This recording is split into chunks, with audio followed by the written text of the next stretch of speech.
very proud as I look out, 1,500 people, and we are completely, and I can see to the far reaches, we are completely sold out. What a tribute to Mayor Sylvester Turner and to his final state of the city. I'm David Mintzberg, and I serve as chair of Houston First Corporation, the organization charged by Mayor Turner in hosting this luncheon, and to do so takes an incredible team. Let me start by recognizing all the folks who work for Houston First. If y'all will all stand. Remain standing, please, because I serve along with a terrific and committed board of directors. And as I call each of your names, if you would please stand. Desiree Morgan, Vice Chair, Council Member and Mayor Pro Tem Dave Martin, Council Member Robert Gallegos, Sophia Androge, Alex Brennan Martin, Elizabeth Gonzalez Brock, Nikki Keenan, Reggie Martin, Ryan Martin, Paul Puente, Tom Segesta, Bobby Singh, Gerald Womack, and Jay Zion. Please thank all of Houston First staff and board members.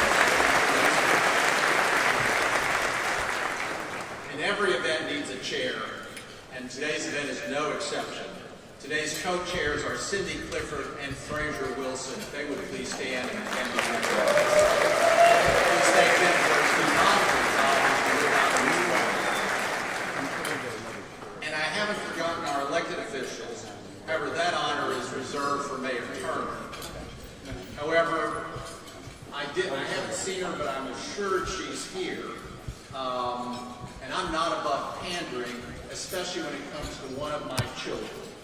So my daughter's Erin's boss, Commissioner Leslie Moriones. Commissioner, right down here. Thank you. Now everyone, please stand and join me in standing for the presentation of colors by the Houston Police Department Honor Guard. Pledge of Allegiance by young men successfully stepping. The national anthem performed by the Houston Blues featuring Senior Police Officer Wendy Kamer, Officer Danielle Dempsey, and Officer Katie Muldrow, and the invocation offered by Ralph Douglas West, pastor, founder, and Sharetta West, First Lady and Minister to Mosaic Women, the Church Without Walls.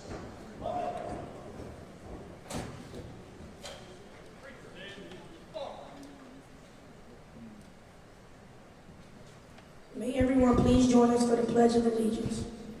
I pledge allegiance to the flag of the United States of America and to the republic for which it stands, one nation, under God, indivisible, with liberty and justice for all.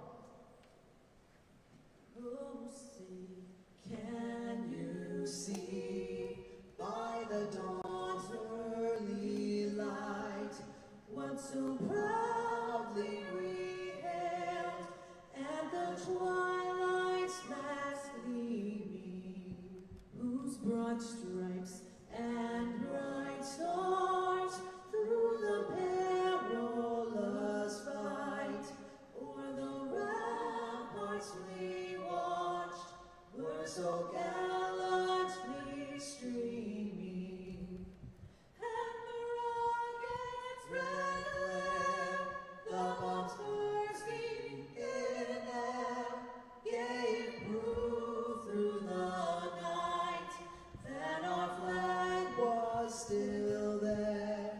Oh, say does that star-spangled banner yet wave o'er the land of the free and the home of the brave?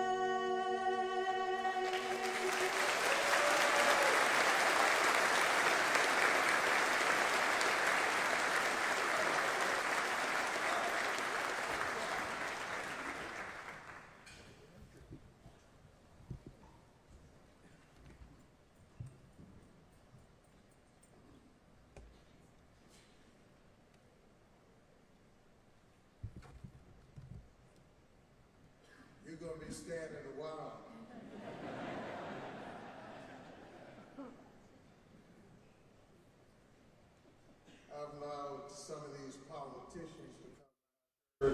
never do what they say they're going to do.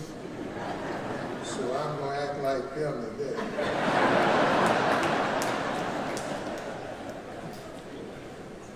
8 years have passed. We have experienced magnetic and charismatic leadership from Mayor Turner.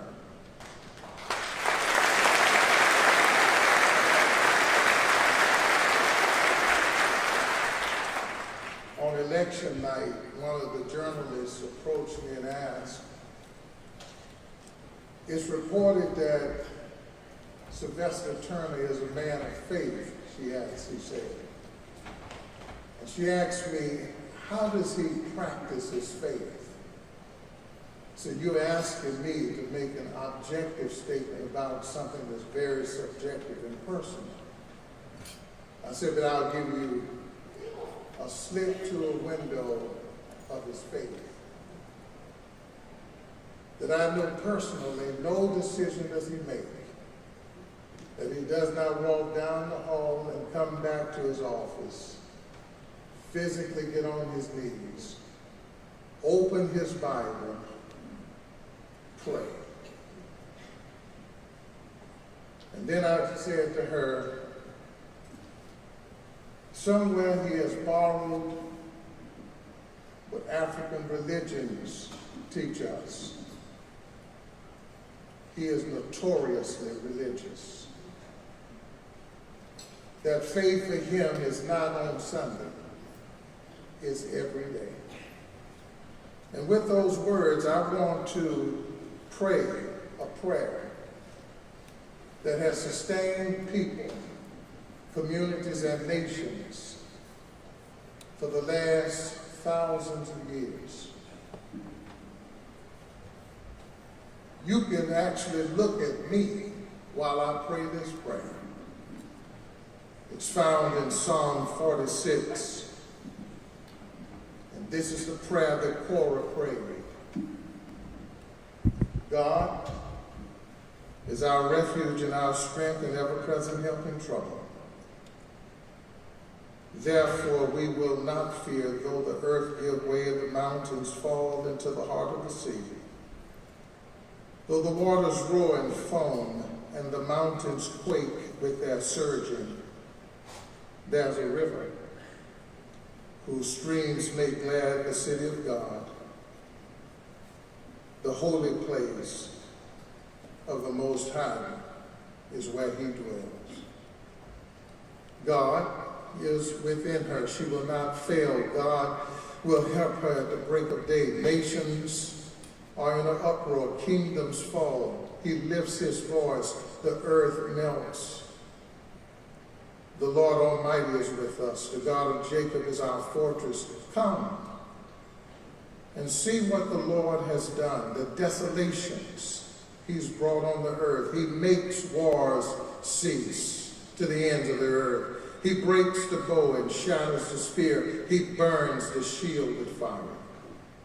He says, "Be still and know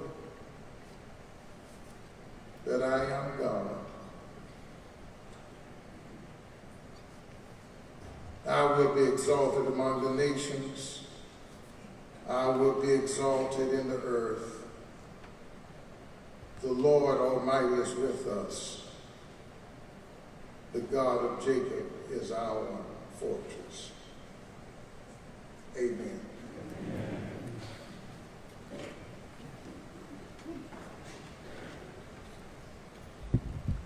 Please be seated. Thank you, Pastor, for setting the tone for today's lunch. By now, you've all noticed the book on your table, A Winning Legacy. It's a powerful look at Mayor Turner, as the pastor said, 8 years in office. There's one on each table for the lunch sponsor. There's a QR code for everyone else to download the book. As soon as I leave here, I'm going to ask my 9-year-old grandson, Charlie, how to do it. Today will be an opportunity to hear from Mayor Turner. His reflections on 8 years and his vision of the challenges ahead for us in this city and region. Please eat. For me and many of us, it's a little bit of a bittersweet moment as the 8 years draw to a close and the 62nd mayor of the city of Houston will deliver his final state in the city. Mayor Turner will be more formally introduced shortly. Instead, I'll digress to Houston first, our role, and how we interact with the mayor. Or as my friends frequently ask me, what does Houston first do? As Mayor Turner took office in 2016, which seems so long ago, as in pre-hurricanes, pre-pandemic, and pre-Beyonce setting Houston aglow this past weekend. Houston was set then to host Super Bowl 51, and it was a tremendous success. But not just for global exposure and economic impact, more so in laying the groundwork for Houston's convention and tourism business. The world saw Houston perform on the big stage, and the world took notice. Following Super Bowl 51, Houston First successfully secured many major events, ranging from the World Petroleum Congress to the just awarded 2028 Republican National Convention. The RNC decision was in no small part to the commitment shown by Mayor Turner when RNC delegates visited a few months ago. RNC Chairwoman Ronna McDaniel told me that a major factor was seeing our Democratic mayor warmly welcoming the Republican selection committee. And I have to admit, I kind of enjoyed that myself. With his help, our organization has grown its capacity as an economic engine for our city, bringing conferences and conventions, helping create jobs, and expanding our tax base. 3 years ago, the mayor asked me and Michael and Houston First to host the production of State of the City. And as I think you can see by this room, by the sold-out crowd, by the reception, by the pre-reception, Houston First rose to the opportunity. Last week, we cut the ribbon for Lynn Wyatt Square for the Performing Arts, a city block beautifully transformed, sitting in the heart of the theater district. When you next visit the alley, Jones Hall, or Worthing, please explore this wonderful addition to the west side of downtown. But we do more than that, and I'd like to mention a few items, perhaps a little bit less known. I believe that we elect leaders not just for what they promise us on the campaign trail, but rather more for how we hope they will respond in a crisis. And this mayor responded in multiple crises. When Hurricane Harvey hit, Mayor Turner called, and overnight, Houston First turned the George R. Brown Convention Center into a shelter. First for 1,000 people, then for 3,000, then for 5,000, and ultimately 10,000 people, 10,000 displaced Houstonians.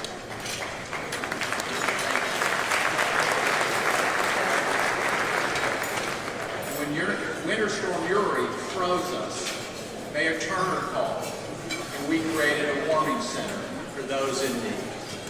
And you may notice a pattern there of phone calls.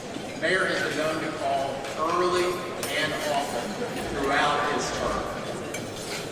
Whether it's turning our convention center around to help Houstonians in need, putting on big events like this, 1,500 people at lunch in the ballroom, and hosting major events like the RNC, Houston First and our amazing staff get it done. That's what Houston First does.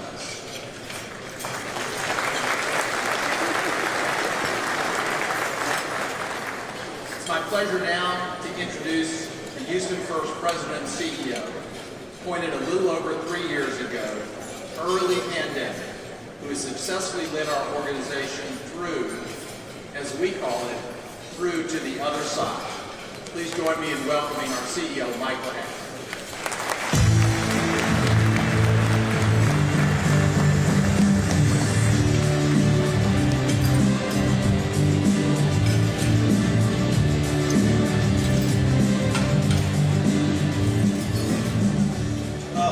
David, and let me thank you for the 7+ years of service as the chair of the board of Houston First, all the time and effort and commitment that you have put into. David, thank you very much.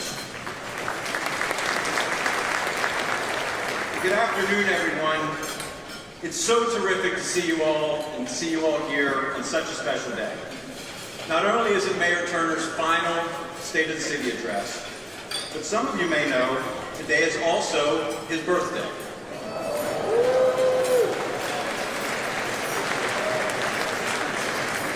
This room is packed with another sold-out crowd, the third consecutive year for the State of the City.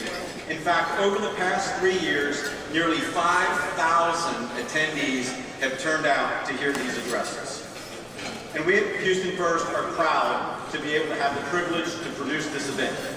We do events of all kinds all year, but this one always has special meaning.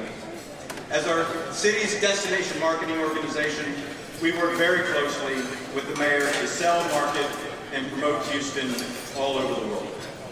And I can attest that every time we have needed him, he has been there and he has answered the call.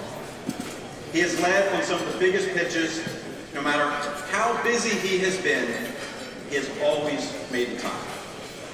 There's a quote that says, "A leader is one who knows the way, who goes the way, and who shows the way." The mayor has embodied that for our industry and for Houston. He also has a great sense and appreciation of the importance of our mission and what we do to create value for our city and a strong brand for Houston. As David mentioned, I came into this role mid-pandemic, toughest of times. And during this time, Mayor, you have shown me and our entire team your unwavering support. Even through the difficult times that we faced, your trust that you had in us enabled us to be more innovative, creative, and collaborative in the work that we do. And those ingredients set the table for success. This has led to some big results for Houston First in 2023 on behalf of Houston.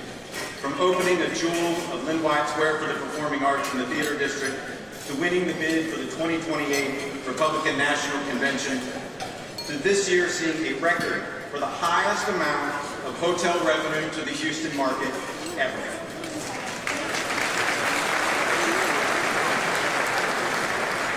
And of course, and due to the mayor's vision, we were able to pass game-changing legislation in Austin to transform our convention district in the years ahead with approximately $2 billion of state funding over the next 30 years.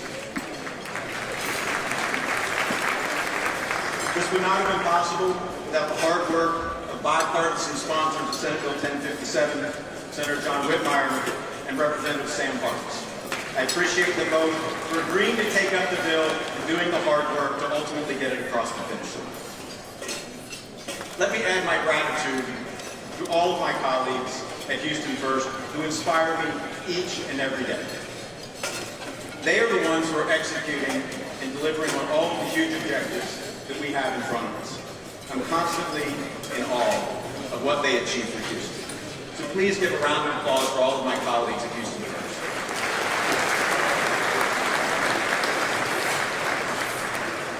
Finally, in closing, and on behalf of the Board of Directors and all of my teammates at Houston First, Mayor, a heartfelt thank you.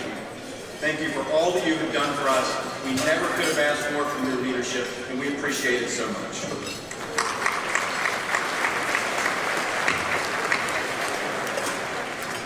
Now, I have the pleasure of introducing today's event co-chairs, who we've had the pleasure of working with to prepare for today, and who have done just a terrific job.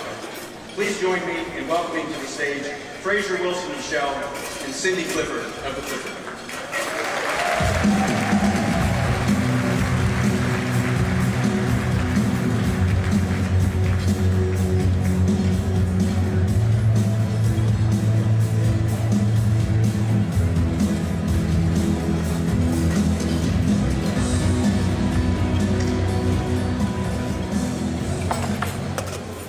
Thank you. What an honor when Mayor Turner called 3 years ago and asked us to co-chair this event. It was daunting. We had no list. We started from scratch. 3 years later, he asked us again the second time, and then it was equally as daunting the second and third time. But I want to say thank you to him. It was hard to say no to a man who has given so much of himself his entire life to make this city a better place. So, I want to thank all of you when I called you for money and asked you to buy a table, and to some of you, I asked to make your sponsorship even higher this year. And I have to say how honored I am that all of you said yes. I cannot thank you enough. But I do want to recognize our top sponsors. First, our presenting sponsors. Centerpoint Energy, Houston Hospitality Alliance, Ike Smart City and Orange Barrel Media, that goes together, Jacobs Engineering, and Shell.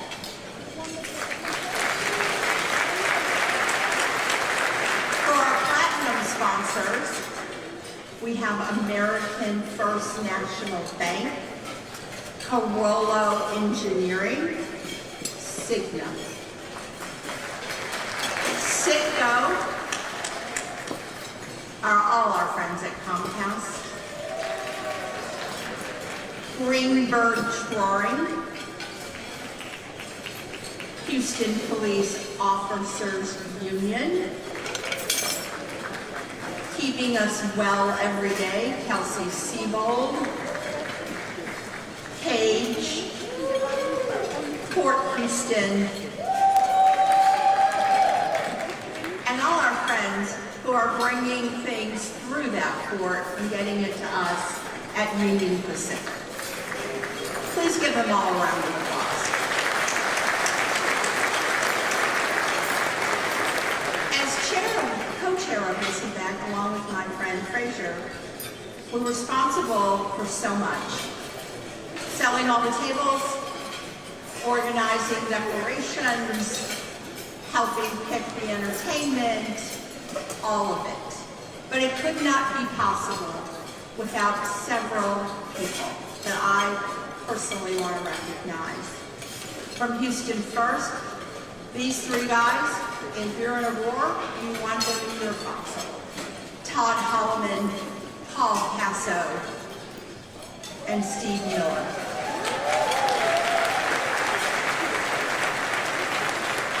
And from the mayor's office, two people that I depended on daily to help me with decisions, help produce the video, and just be there for a sounding board or phone numbers.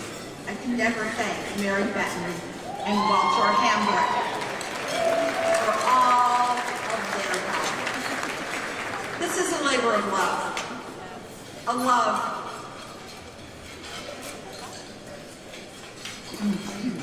for a man who's led this city. I'm very proud today, and now I get to turn it over to my co-chair. Thanks, Cindy. It was an honor to serve and be co-chair with you. You did an excellent job. I just followed her lead, did what I'm supposed to do, and said, yes, that works. Let's make it happen. So again, we're delighted to be here today. As we've already recognized the elected officials, but we want to recognize them again. We know the mayor's relationship with the elected officials is so important to the things that we accomplished in Houston and what he's been able to accomplish. So will all elected officials please stand again so we can recognize you, all elected officials.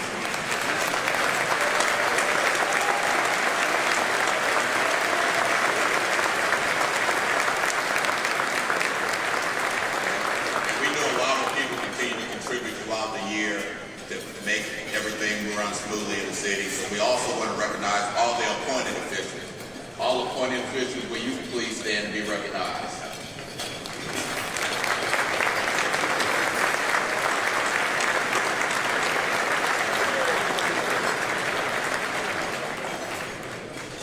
Now, since our pastor is here, I need to deviate from what I originally had planned, so I need to be on my best behavior since Pastor West is here.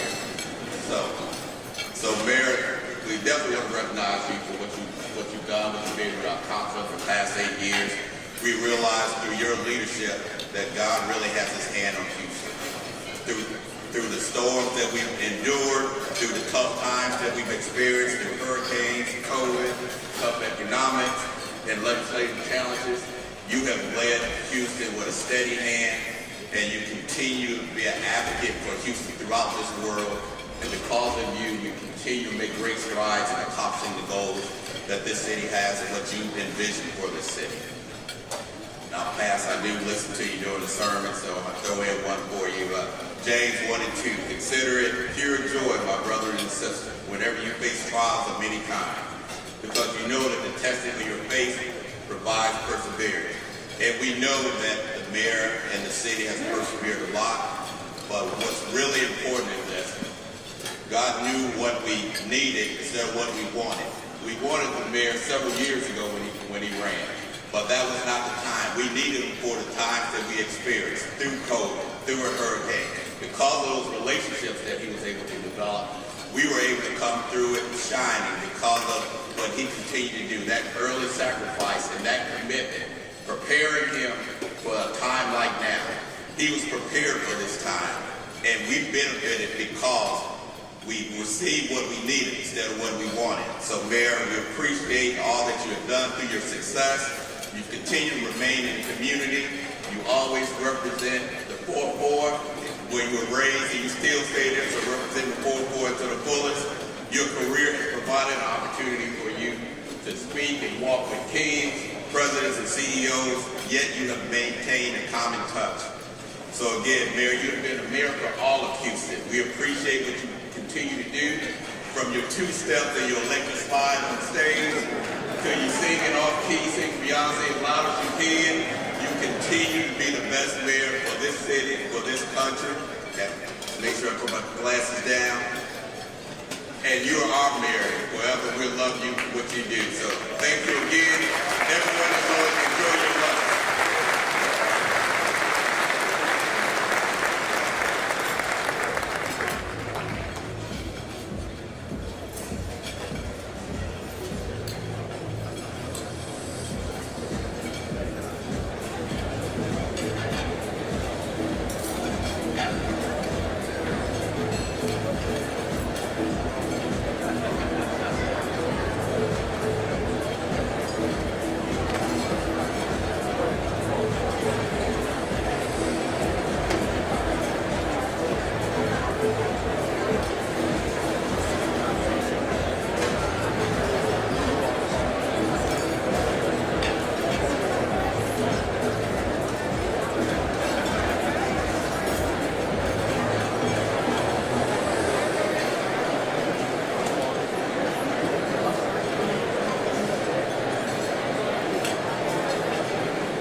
stage, Mo Ammer.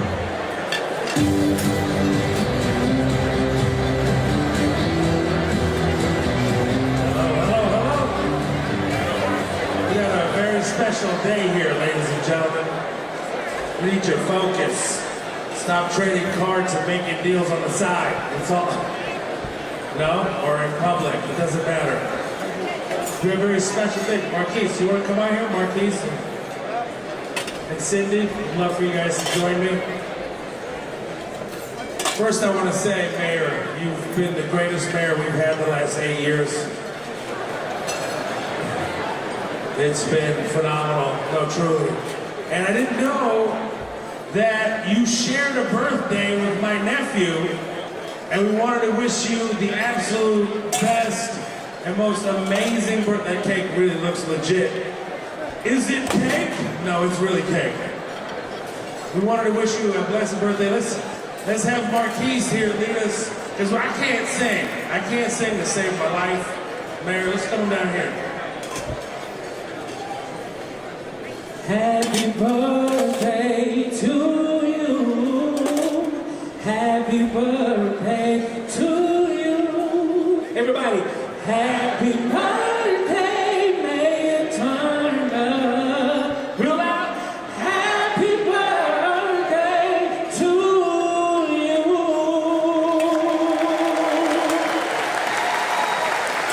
Man, I can't sing like that, bro. I thought you were going to do the other version. Happy birthday to you. Are you going to leave me like that, Marquise? He's got a reservation at the buffet coming up here. Happy birthday to you, Mayor Turner. Thank you so much for everything. Appreciate you and love you. And here's an autograph, Bo Jackson card. No, just kidding. I got nothing. Really lovely to see you. And thank you for everything you've done to the city and for me especially. Thank you so much. He's asking if he's going to be my Netflix series. Yes, of course. You're immediately cast. You're going to be guy number 4, for sure. At the diner. No, I'll give you a speaking role. That's a good $12.50 right there. You know what I mean? Put that in a retirement plan. No, really, happy birthday. Thank you so much. Come on, give the mayor a big round of applause. What's the matter with you guys? Happy birthday.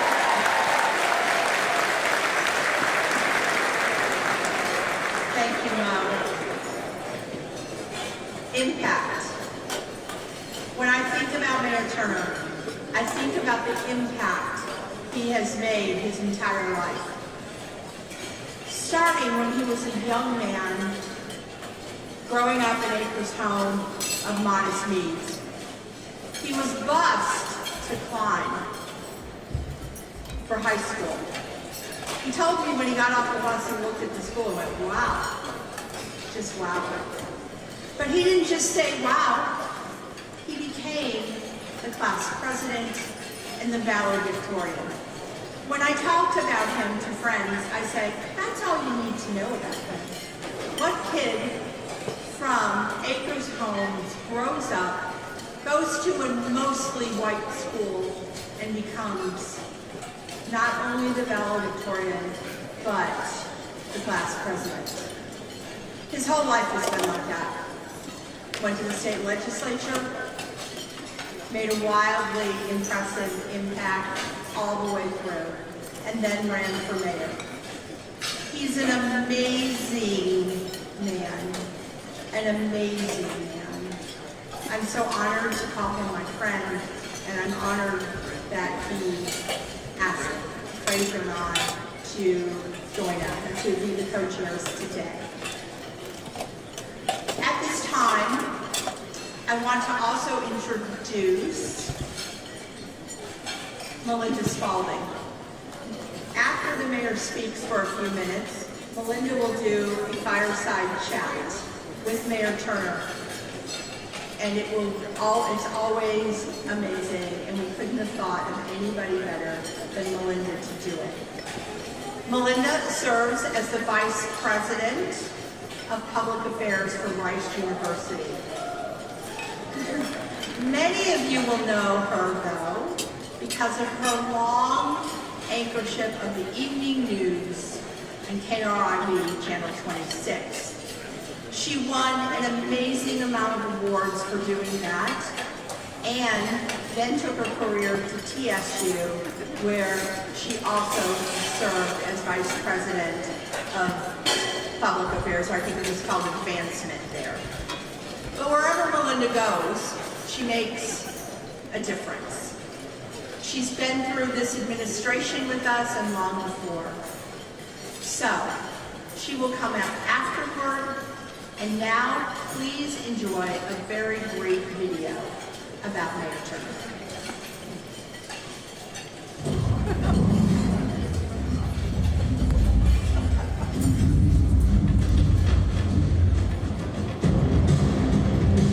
We checked in with Houston's MVP, Sylvester Turner, to see what he would include in a highlight reel of his time as mayor of the city of Houston. Kicking things off at number 5, throwing it back to Inauguration Day, January 2nd, 2016. I remember getting sworn in at Jones Hall. After that, I don't even remember how I got to City Hall. That was the first city council meeting. Together, let's move forward to make this the best city that this world has ever seen. It was a very, very good day. Mayor Turner had to hit the ground running when he came into office. And you can't do a highlight reel without featuring the persistent opponent. Pension reform. That was the #1 issue facing the city when I came into office. Had to be dealt with within the first year or two, but we were able to get it done. Houston now has its pension reform, a landmark legislation that puts us on a much more stable course. This is historic, this is major, this is just the way Houston does it, and I could not be more proud to be the mayor of this city at this moment in time. Number 3 on our list is a doozy. You can't talk about Mayor Turner without talking about the waves of curveballs and blindside blitzes he and our city faced over the past 8 years. Came into office in 2016, tax day flood in April 2016. Harvey was in August of 2017. 52 inches of rain. 6 years later, not enough rain, but a hell of a lot of heat and a drought. And then we had to deal with COVID-19. We weathered that storm. Again, the people of the city of Houston came together like never before. Houstonians have learned how to deal with the hand that we have been dealt. And we still move forward. Bringing us to number 2. During his tenure, Mayor Turner ushered in the establishment of major innovation and technology hubs in Houston. Houston is truly now a smart city, and the innovative ecosystem is really sprinting along in the city of Houston.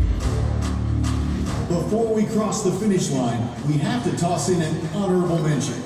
Mayor Turner has been known to crack a joke, cut a rug, and get downright silly sometimes. Even though we dealt with some very serious stuff, we've also found a lot of time to laugh, to dance, to sing, and quite frankly, to build a very strong relationship and fellowship with a lot of Houstonians. And now, to bring it all home.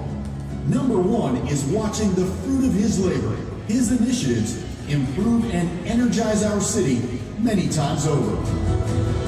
One complete city, regardless of who you are, where you come from, what language you speak, what your sexual orientation may be, or your religion. We are all a part of one city. In our city, we work as one. One city.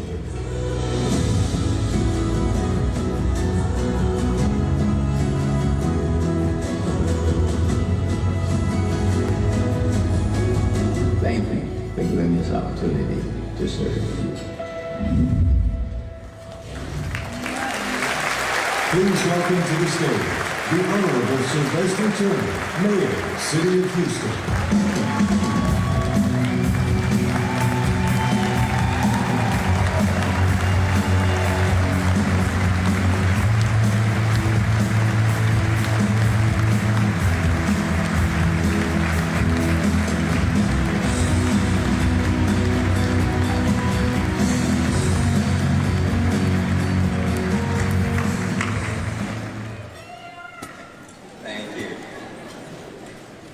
Thank much. And let me say to Cindy and Frazier, Michelle, Houston First, David, and Michael, and all of those who are affiliated with Houston First. Let me thank you all for an incredible, luncheon already and all the work leading up to it. Please give it up to Cindy, Shell, and Houston First.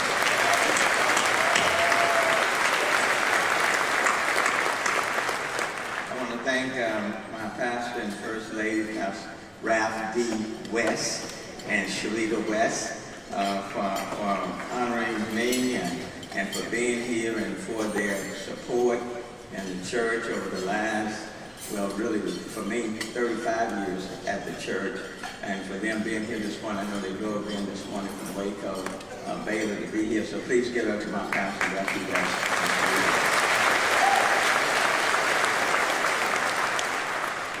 My daughter is also here, and Ashley Paige Turner, and she would say my only child.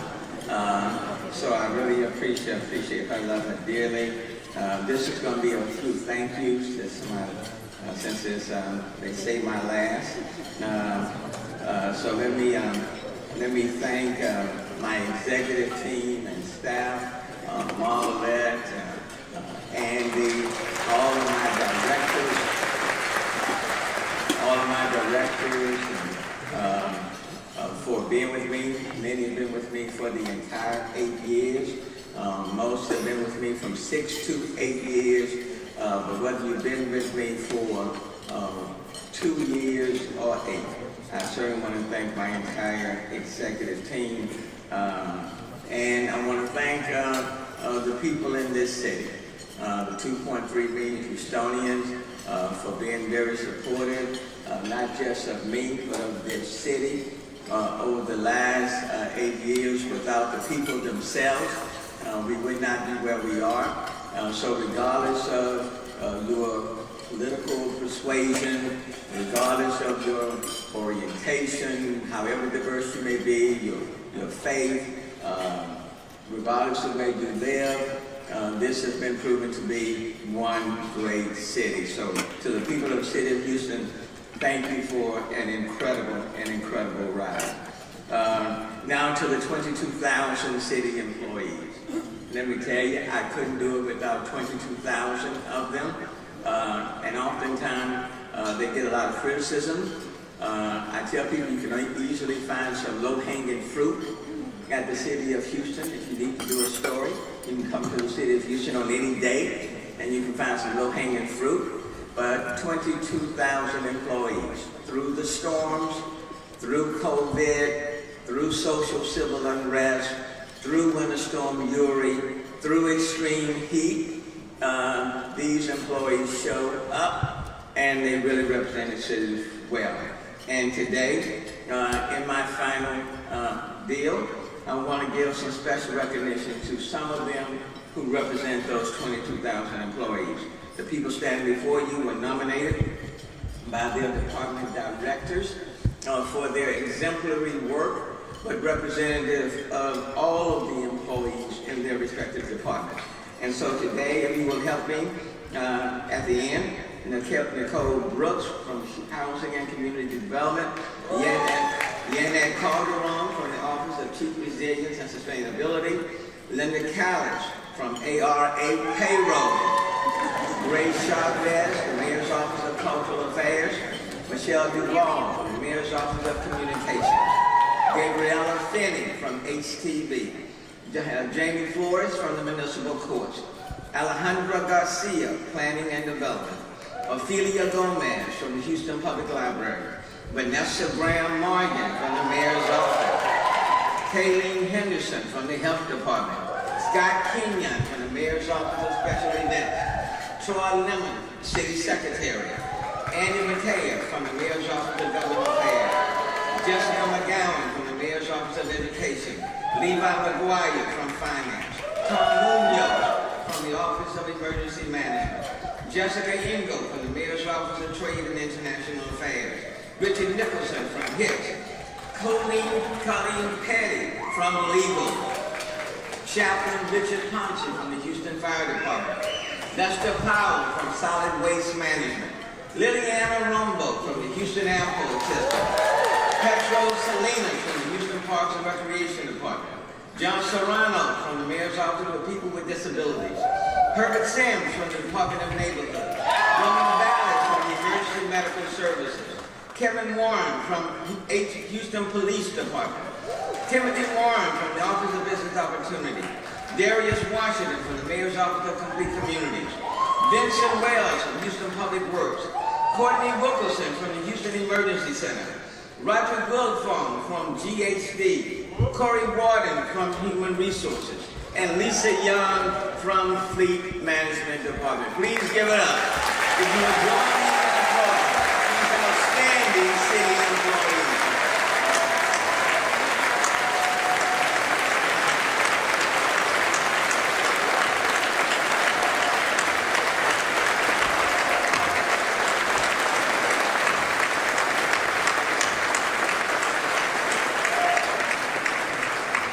Thank you all so very, very much. And I will tell you that what we have accomplished over the 8 years, we have accomplished together. If you take these employees out, nothing gets done. And you can't be a mayor if you don't have dedicated workers and people on the staff making it happen, so I want to thank you. Together we have faced many storms that you have heard and you know, 7 federally declared disasters in 8 years. From floods or freeze, from a Super Bowl or the pandemic, we rose up and we met the challenges of our times. From inequities in neighborhood investments to billions of dollars in unfunded pension liabilities. From one safe Houston to one clean Houston, we confronted each issue head on and we set the city on firmer footing. From the tax day floods, Harvey and Tropical Storm Imelda, we launched Resilient Houston, the Climate Action Plan. We focused on energy transition and leaving the next generation better aware and better prepared for the future. From being a national leader on reducing homelessness to providing summer jobs to 20,000 of our kids just this year alone, to being named the first child-friendly city in the United States, we can take pride as Houstonians that we are the envy of so many cities across the country. We are the energy capital of the world, but yet we purchase more renewable energy than any other city in the United States.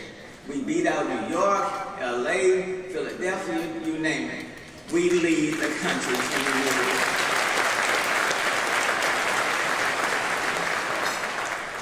We are diverse, but at the same time, we work every day to be inclusive. We are greener, more compassionate, more united, and more forward-moving than we can ever imagine. And I've not done it alone. Over the last 8 years, I've had some incredible partners on City Council. We have not always voted together, but most time we have. And every now and then, we have a few council members who just want to keep me from having a perfect record, so they may voice a little opposition along the way. But in their hearts, I know they wanted to vote with me. I just know they did.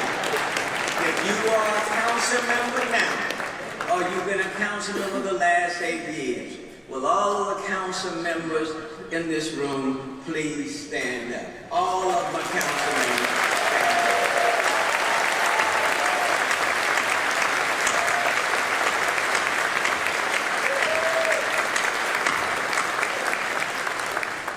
We are an incredible group, and let me tell you, I could not have enjoyed working with them more. And then lastly, this administration has laid the groundwork for the city of Houston's future. It's not just about what we have done, but it's about the things that we have done that will unfold in the future. Because if you simply measure about what we have done, that means when the term ends, then the work we have done will have come to an end. But it's the things that we have done that will unfold in years to come. Earlier this year, We held the official groundbreaking of the Inwood Forest Stormwater Detention Basin project, constructing 12 individual basins, providing 1,200 acre-feet of mitigating stormwater storage. The Inwood project will provide flood damage reduction to over 4,400 structures in the White Oak Bayou and Bobo Creek watersheds, with the estimated completion date in May of 26. In August of 2017, Hurricane Harvey damaged the municipal court building. Initially, FEMA identified total damages of $7 million. The City of Houston administration requested another review. And just last week, FEMA has preliminarily agreed to a payment of $54.2 million,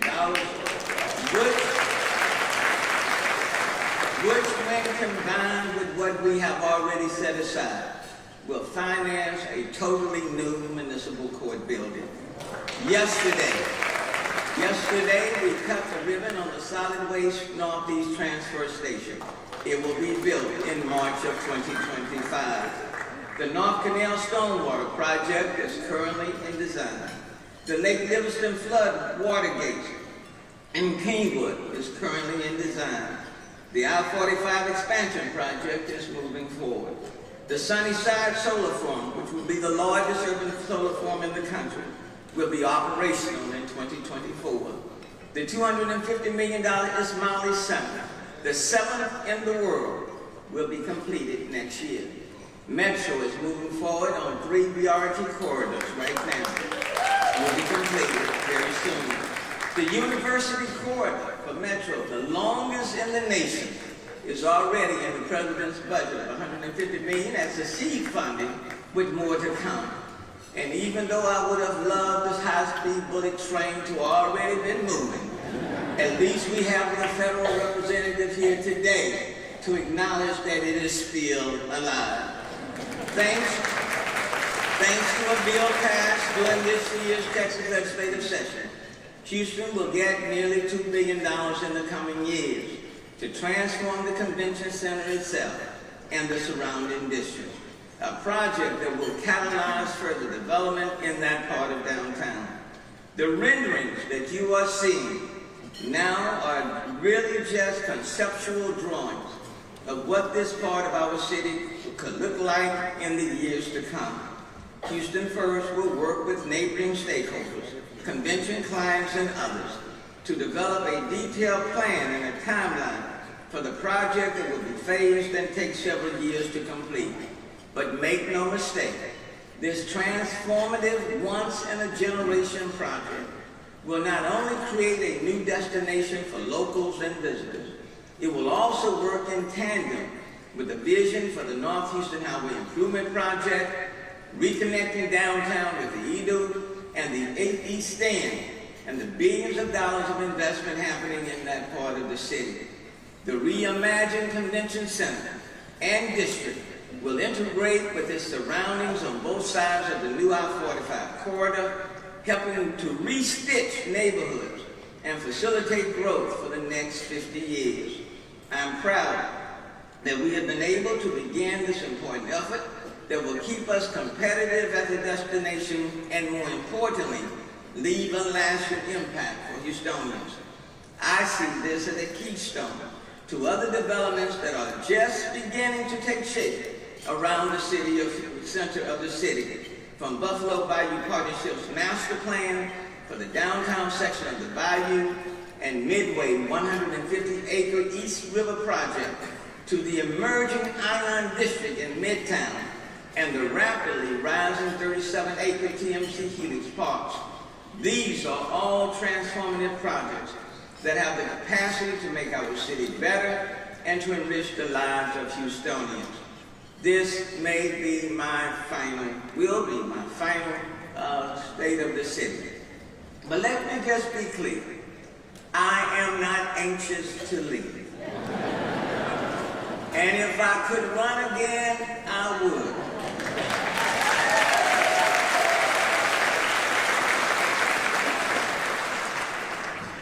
But a word of advice for those who seek to follow. Be careful of what you promise. Be careful on how you criticize. because you haven't looked under the hood. But what I can say to the next mayor is when I inherited a city of $160 million in the hole and an unfunded liability of $8.2 billion, I will hand to whoever the next mayor will be. Instead of $160 million in a hole, we'll give you a surplus of nearly $420 million.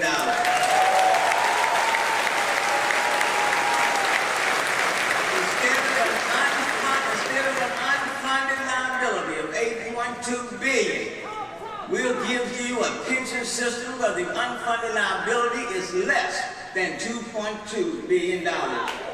We'll give you a city that is still united, even though how diverse it may be. We'll give you a city that's more united. And we'll give you a city that if you go anywhere around the world, Houston is now talked about in the top 5, certainly within the top 10. And wherever city you go to in the United States, Houston is in that discussion.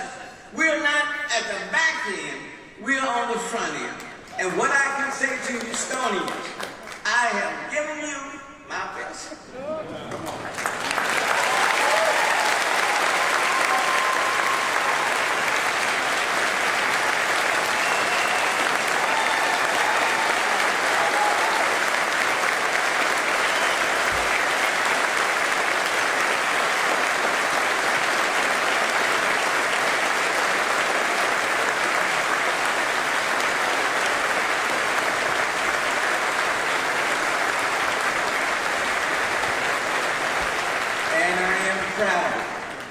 I am very proud of the city that our show has for.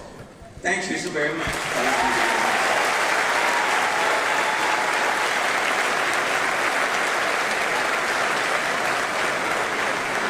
Mayor Turner, another round of applause for your mayor, Sylvester Turner. I feel like I need to fan you. You took us to church as you took that look back. And first of all, thank you. Thank you. I feel like we need to have some birthday cake and coffee up here for this conversation. It's one of those days. So we've talked a lot about this day, and thank you, first of all, it's my honor and pleasure. Thanks, Anna. Thanks for Participate in this conversation, and it will be a conversation. It's going to be upbeat. So I have to tell you, Mayor, because I know you're just coming out, right? So I'm going to give you a few seconds. As I walked in and I saw so many key members of your team, I saw Marsha in particular, I saw Janice Hooper, I saw Chief Finner, and everyone's like watery eyed, like happy tears today, everyone, happy tears. This is not an occasion to be sad. This is an occasion to celebrate. But then Chief Finner said he wasn't too sure, and I might have to hand him a tissue, so I just how he was today. So I noticed the importance of acknowledging your team. I watched your chief of staff, Marvelette, shake every single person's hand before their name was called out today. Let's start with that. You talk a lot about collaboration. Let's talk about the power of teamwork and how you put your team together. Now, one is each one of them is highly capable. You can have, you can put a team representative so and so and so and so, but they need to know what they're doing, and they need to know their job. When you have a city of 23 departments and 22,000 employees, you know, I don't care who you are as the mayor. You're not going to be in every one of those departments 7 days a week. You're not going to know all 22,000, so you need to have capable, dedicated directors, and you need to have capable people up and down in those departments. And the people that you saw today represented the best of the best. And they are the ones through the storm. They've kept the city going. Through COVID, they kept the city moving. Through difficult, tough, challenging times, they take pride in what they do. And I couldn't do my job without many of the city, well, without all of the city employees that are in this room and those that are not in this room. And I appreciate it, and I want to thank them. So this state of the city is for them, even more so than it is for me. I feel like they deserve another moment. So, this look, that's a gift for everyone. Oh, who is that guy? He looks pretty good. Yeah, he does. I thought Mayor Turner about presidents in the United States, how they gray over the years. Well, you've maintained the same look, the same haircut for the most part. A few changes here and there as we look back in the 8 years. Just a few. Just a few. So this talks about the power of vision, collaboration, resilience, and transformation. Let's talk about resilience for a minute, because it's obviously an important characteristic for a leader and for your entire team and for a city. Tell me what resilience means to you as you take a look back. Well, basically, I don't care how prepared you may be or you seek to be, an organization is going to experience shocks and stresses. Individuals are going to experience shocks and stresses. And many of those shocks and stresses are things you didn't plan for. And so you have to build an organization, in this case a city, that can, as much as possible, withstand those shocks and stresses and be able to bounce back when they come. Let's use Hurricane Harvey. A lot of rain, but unless you put systems in place and people in place, when those type of events come, the city still has, you have to weather the storm, and then you have to come out of the storm, and then you have to be stronger after the fact than before. So you build forward, you don't build backwards. If you build backwards, you build back for failure. So you have to build forward. And that's why we came forward with the Resilient Houston Plan in 2020 and the Climate Action Plan on Earth Day of 2020. And in all of the departments, we kind of assessed, what we learned from that previous event, and then how can we better prepare for the next one. And if nothing else, you simply have to have the right people and the right systems in place such that when things come, and they will come, you have to be able to take it and bounce back from it and go back and move even more so into the future than we did in the past. And that's organizations. Sometimes it may not be an organization, sometimes it may be personal. Right? So I haven't done my own personal event. And so even when the situation came my way, the councils, for example, the question is, how do you deal with your situation? And at the same time, continue to deal with your responsibilities. And you find a way to weather the shocks and the stresses, and you keep going forward. I'm really interested in your routine as such a great leader, because you have to motivate your teams, you have to motivate yourself, and you have to keep going. Do you want to give us some insight? If you keep a very busy schedule, tell us about your routine as mayor. Did it change from your life before you became mayor of the city of Houston? And what you'd like to maybe get rid of in the next I think for people who are busy, and everybody in this room busy, I think most of us in this room have always juggled 3 or 4, 5, 6, 7 things at the same time. If you want things done, oftentimes you go to busy people to get them done, because they know how to manage their time, and they know how to compartmentalize, and they know how to juggle. Okay, you don't give a lot of people. You don't give people much who can't do much. You kind of have to know what people can do.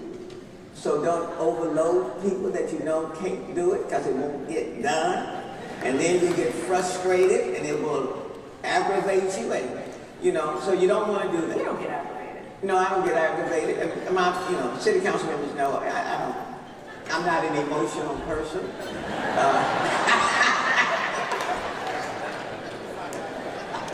I was just talking to my pastor over there. I told the pastor, I said a few words the other day. I asked the Lord to forgive me. They came out before I realized it. Y'all know I'm from Acres Home. The faux. Fraser said 4. Let me tell Fraser, it's 4. Okay? So every now and then, even under the best of times, but a martyr who sits next to me, just like a city council today, she told me, she said, don't go to me. Hold it. So you have to have people close to you, and you have to know you. But I think number one, if you're going to be a leader, you got to lead, and you got to be out front. If you want people to have a good, solid work ethic, then you got to demonstrate that. I try to, and you can't lead the city just from City Hall. Okay. Would you explain your schedule? Right. I mean, when you have the most diverse city in the United States, people want to see you in their neighborhood. People want to see you at their events. And sometimes people want you at their table. You can't tell people all the time, well, if you want to see me, come to City Hall. That's not the way to lead the fourth largest city. So you have to embrace that diversity, and people have to feel as though you are embracing that diversity. And relationships matter. Okay? Now my term is going to end on December the 31st, but my relationships will continue. Friendship doesn't end, basically. Friendship is not term limited. Okay? If that's the case, then yeah, it really is a rough ride. But what I have learned is that relationships matter. And people will go out of their way if they feel as though they have a relationship with you. And you have to work at it. If in the most diverse city, you have to work at it. And if you don't work at it, then you're going to inherit a city that's highly diverse, but certainly is on the brink of being segregated and apart. And if that happens, then you really have a major problem. So, all of those things, with my staff, the staff is diverse. And it's a diversity of opinions. Around my executive table, you will hear many opinions. And people have opinions. And I have nothing wrong with that. I think that's a good thing. But I also know that when I called the play, after I heard you out, and I called the play, let's run the play. That's it. You can't have 3 quarterbacks, and then everybody throwing the ball down the field. Give me your opinions. I want to hear you. But at the end, if people expect me to call the play, and then collectively, we have to run it. But collaboration is part. We saw that when we dealt with Chapter 42 today on livable places. And I tell you, 6 weeks ago, people were all over the place. But today, City Council, you had City Council members, you had the Greater Houston Builders, you had the Houston Area Realtors, you had the stakeholder groups, all came together. And quite frankly, it was not acrimonious at all. And I think that's when the City of Houston is operating at its best. We talked about relationships, and I'm watching our time because you are the quarterback, and you said, Melinda, make sure everyone is out of here by 1:30. That's correct. We're going to do that. That's correct. I will, is it run the play or follow the play? Well, no, you running the play. I'm following you. Okay, thank you for that direction. So let's talk about your relationship with the business community and how essential that was to your success over the past 8 years. Well, I would tell you, the business community was very instrumental in pension reform. City Council came on board, the unions. I want to thank the union groups for coming on board. The City Council came on board. The business community came on board. They were very instrumental in Austin and getting the legislators to come on board, so they've been critical. On most of our trade and investment missions, they've been done in collaboration with the business community, Grace Partnership and others. They've been very instrumental. With respect to what we're doing, for example, incomplete communities, that's being done highly in collaboration with the business community. The Sunnyside Solar Forum, for example, that's been done in collaboration with the energy sector. What we're doing at the Bethune Empowerment Center in Acres Home, same thing. The Bezos Academies that we are setting up in several places throughout the city of Houston, where parents are not having to pay. That's been done in collaboration with the business community. So the relationship has been very good with the business community. And quite frankly, you can't run the city without having good ties with the business community. Many of the people in this room, the energy sector, for example, has been phenomenal. And that's why even when I was chair of the United States Climate Mayors, I refused to demonize our energy community because the city of Houston was based on the energy community. We wouldn't have the medical center without the energy community, or NASA and so many other elements. So why would I demonize someone that has helped to make this the great city that it is? But can we work together to address climate change and all of these storms? Energy transition is being done in collaboration with the business community. So, you know, the medical center, tremendous partners. You've got a number of your telecommunications companies that are here today supporting this event. So over the last 8 years, it's been great. Centerport, for example, is hosting so many others. Now, that is not to say that we agree all the time, but you can disagree and yet have a very supportive relationship. And there's nothing wrong with that. I think that's a good thing. The question is, do you disagree and go to your corners and you just fight? Well, that doesn't win. I think it's important to try to find ways where we can create winners and not winners and losers. And I think over the last 8 years, we've been able to work very effectively together, and the people in the city of Houston have benefited from the relationship. Absolutely. I did want to ask you, you mentioned the next mayor of the city of Houston. I'm curious, because this is a very personal conversation between us. We've gone over all of your accomplishments in the video and in your speech, but what is the note that you will leave on the chair for the next mayor of the great city of Houston? Will you leave? I'm still formulating those thoughts. Look, I listened to one of them debates the other night. I kicked the channel. Look, let me just, what I would say, and you know, when you're in campaigns, you just say, you say certain things, and you're trying to win votes, so you probably shouldn't watch right now. Well, I can't help myself. I eventually kicked the channel back. But what I will prepare. I am going to write a note. One of the things that I'm going to say is enjoy. Another thing that I'm going to say, it's nothing wrong when you get here, that you recognize what you said in getting here doesn't match up to what you find when you get here. There's nothing wrong with making a U-turn. Okay? And then what I will say is that every community is important. Every person needs to be respected. And a positive attitude will go a long way. Good advice. Good advice. Last two questions for you. You are also a father, and you've had a personal life. You are not just a mayor, you're a father, you're a girl dad mayor of the city of Houston. Right? And Ashley's here today, and that, I think, brought an additional layer to how you did your job. It appeared that way to me. Tell us about how important it was for you. Well, it was my daughter who said when I was running in 2015, Dad, don't build a city for people your age and older.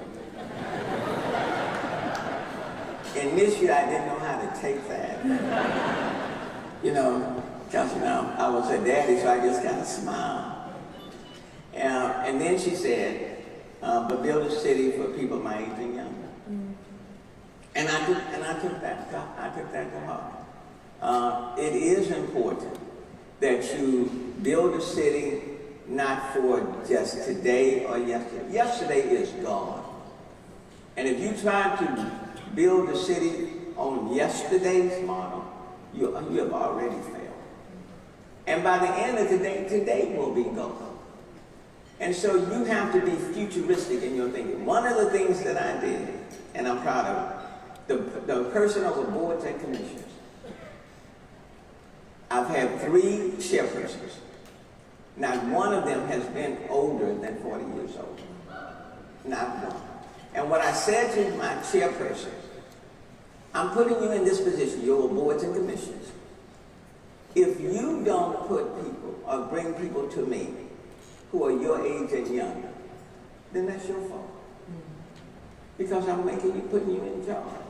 So take a look at all of these boards and commissions and see who's been there for a long time. Or or see if there's not enough diversity on these. And then bring me people that will be reflective of where this city is going. So I think it's very important to build a city that's futuristic in nature. Because you can't capture yesterday. And quite frankly, you know, people are coming from all over the world. There are things that they are looking for. And you know, what my daughter said to them, Dad, the city still needs a little sizzle and some pop to it.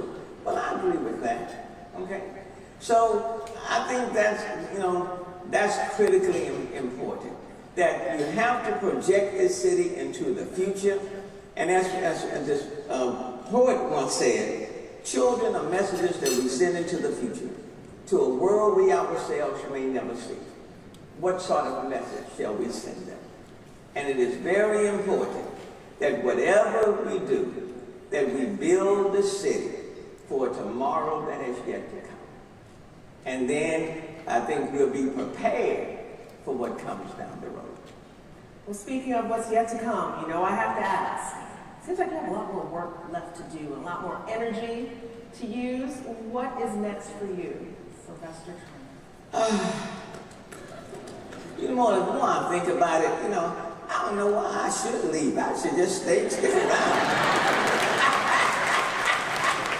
Wouldn't that have to push you out? Wouldn't that be a story? But in terms of the future for me,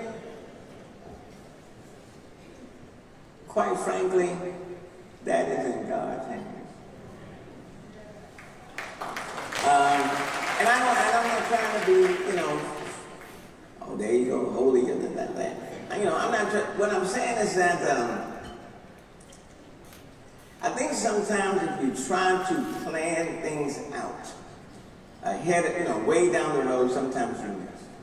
What I will say is that we got 3 months left. We're going to work the next 3 months. And tomorrow will take care of itself. And that's the way I've operated all my life. I've had an incredible career. I take nothing from it. These 8 years have been incredible. And I have enjoyed every single minute. No question about that.